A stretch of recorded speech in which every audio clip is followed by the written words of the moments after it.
Hello, my beautiful friends. Welcome back to I'm going to call it the last and final recording of the Poetic Justice, the Invitation series, allowing us to contemplate ourselves through inspiration. And the inspiration has been this poem, the words of this poem, and to really allow ourselves to look at what it says and what it means to us. And from that space, the mirror point of a deeper place of self-knowing. And from that space, a deeper space of self-honoring.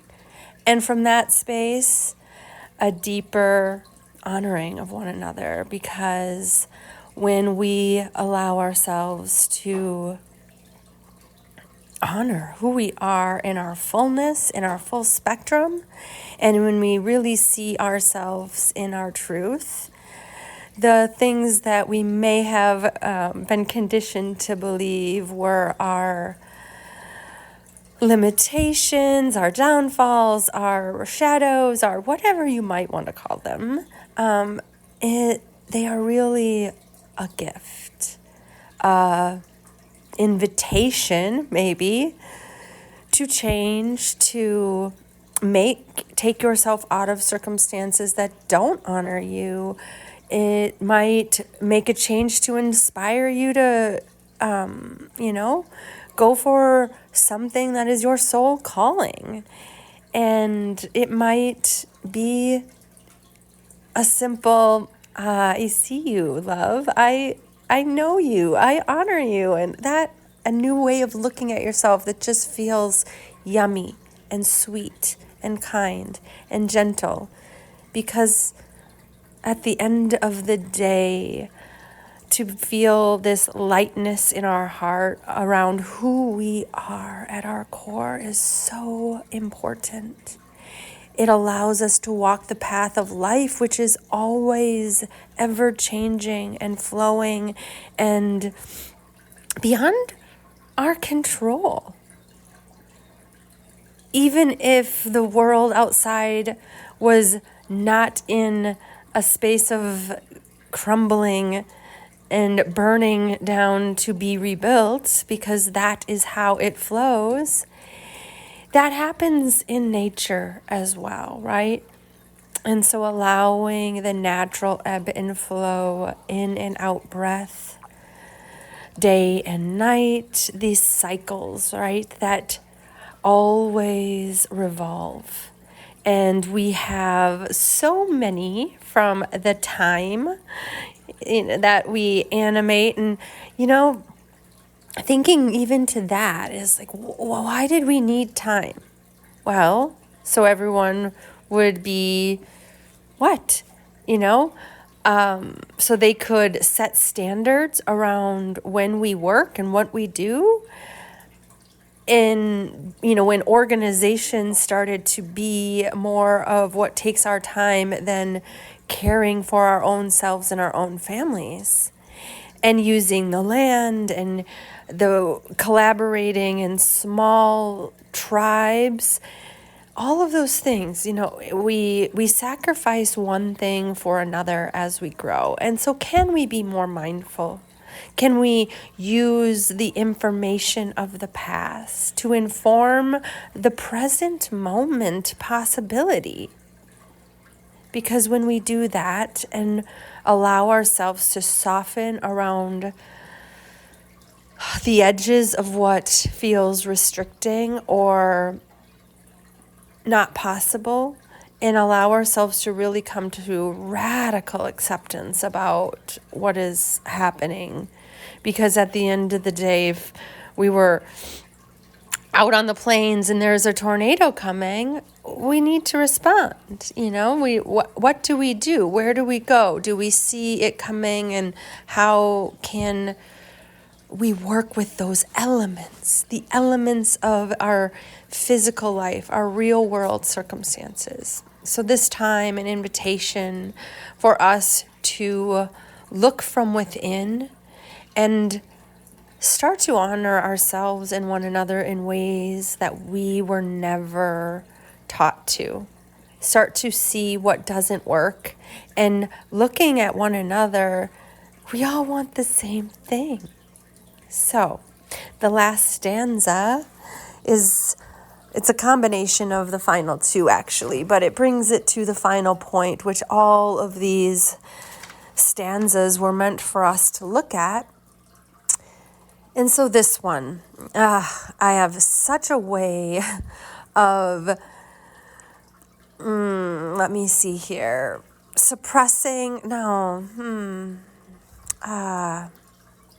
avoiding my emotions by intellectualizing things. Sometimes I just, instead of really feeling what I feel, I have to understand it. And I think that's part of the path I'm here to do. And understanding my own self has given me the ability to understand one another.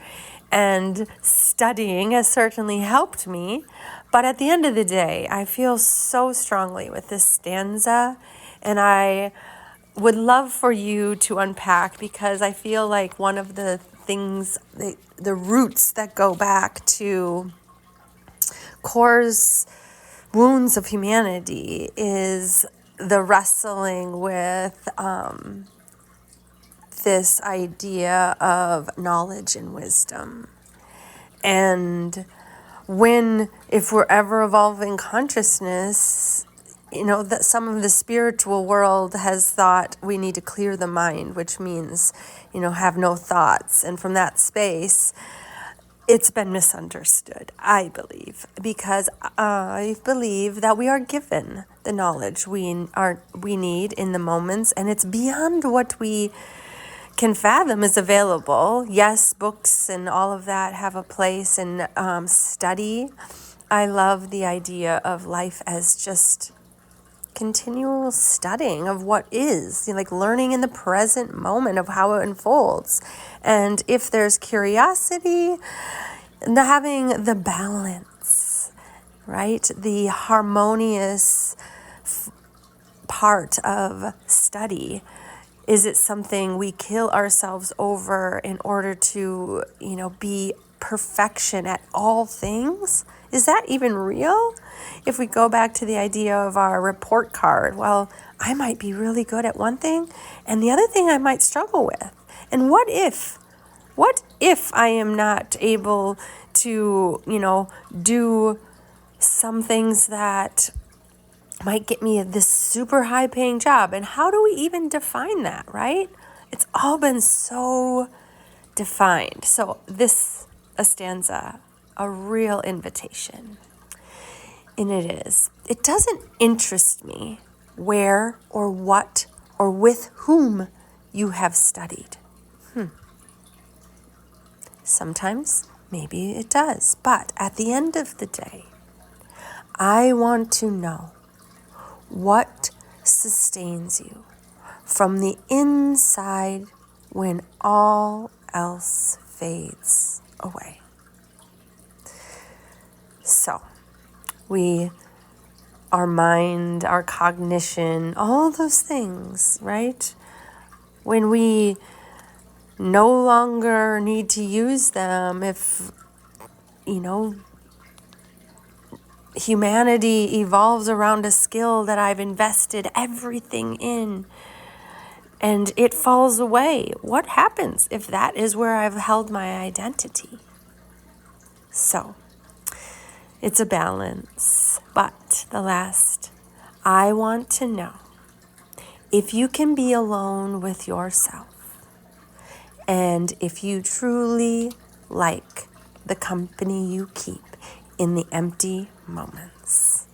So, my friends, this season of my life has been a very cocooned one. And although I have contemplated this poem several times, many times in my life, or different aspects of it, it has really reminded me that last stanza is so key. We never really know how life might unfold and what circumstances will be.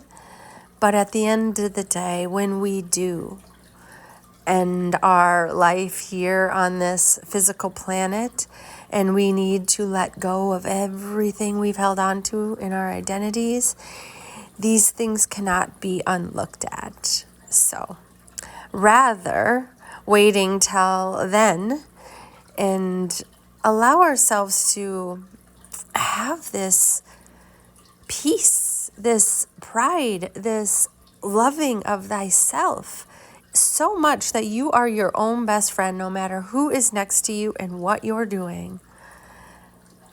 And that's a pretty beautiful place. Is it a reality to be there 100%? I don't know. I'm still figuring it out.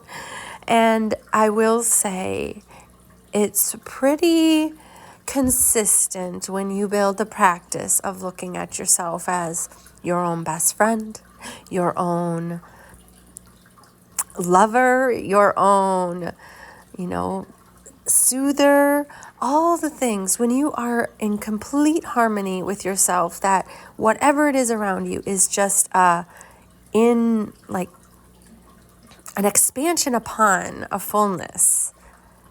Yes, there's times you may be lonely or want to share, or it's not meant. That's another part of it. It's been like, I don't know that life is really meant to be spent alone, yet there are cycles of isolation that can help your growth, and depending on your life circumstances, and maybe you've experienced a life where you haven't had the space to figure it out. So nature flows as it does, and our life's paths are just a beautiful, beautiful destiny.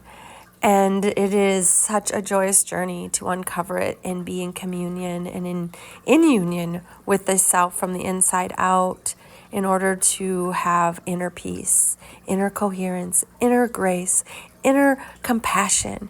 And from that space, it ripples and it ripples, and you radiate and you shine.